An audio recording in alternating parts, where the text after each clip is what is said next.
Society assumes that building massive wealth requires a head start. You need existing capital, an elite education, or at least a lucky break. Edwin C. Barnes had none of those things. When he arrived in Orange, New Jersey over a century ago, he had just climbed off a freight train. He possessed no money, no influential contacts, and looked like a vagrant. But Barnes carried a singular, dominating objective. He didn't want to work for Thomas Edison. He intended to walk into the laboratory and become the business partner of the greatest inventor on Earth. The weight of the story isn't the audacity of his goal, but the outcome. Barnes took a menial job, waited for years, and eventually spotted an opening to sell a dictating machine no one else wanted.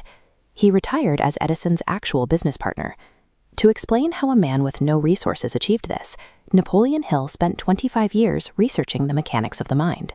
He concluded that Barnes succeeded because he utilized a repeatable formula to program his subconscious.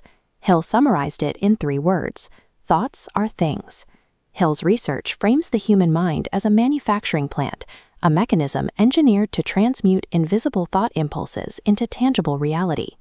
The first required mechanism in this process is burning desire. A vague hope is powerless because it lacks a target. The mind requires a definite major purpose to activate. When Barnes set out to partner with Edison, he mentally burned his ships. He left himself no psychological avenue of retreat, resolving to stand by that single objective until he achieved it or died trying. Compare that resolve to R.U. Darby.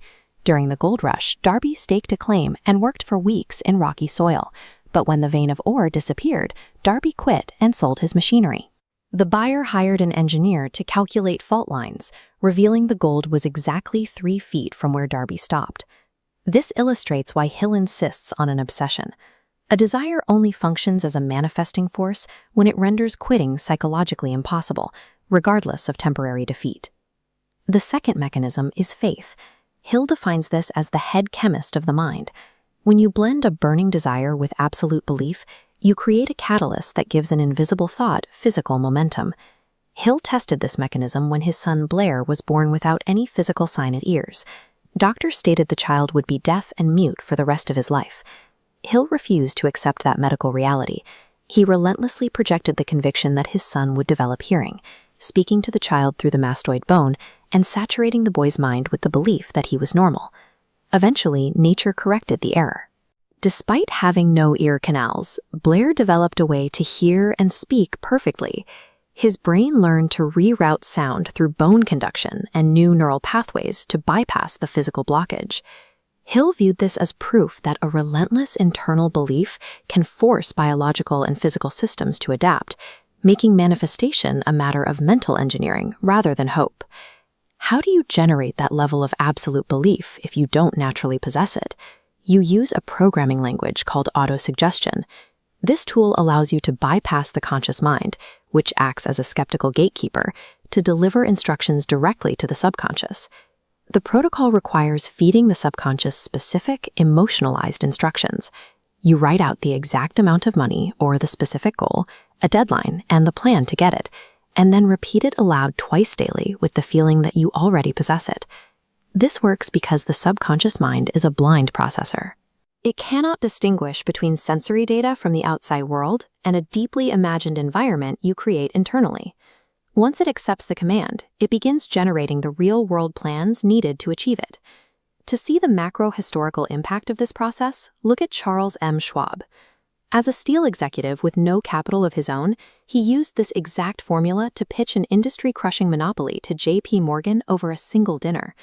Schwab's single, invisible idea, mixed with absolute faith, physically manifested into the United States Steel Corporation.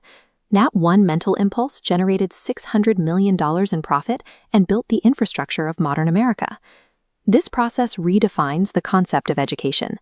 Henry Ford is the ultimate example.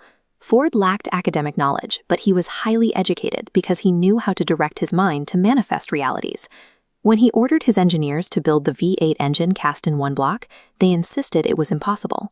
Ford simply commanded them to stay on the job until they succeeded, forcing a mechanical reality to conform to his thought.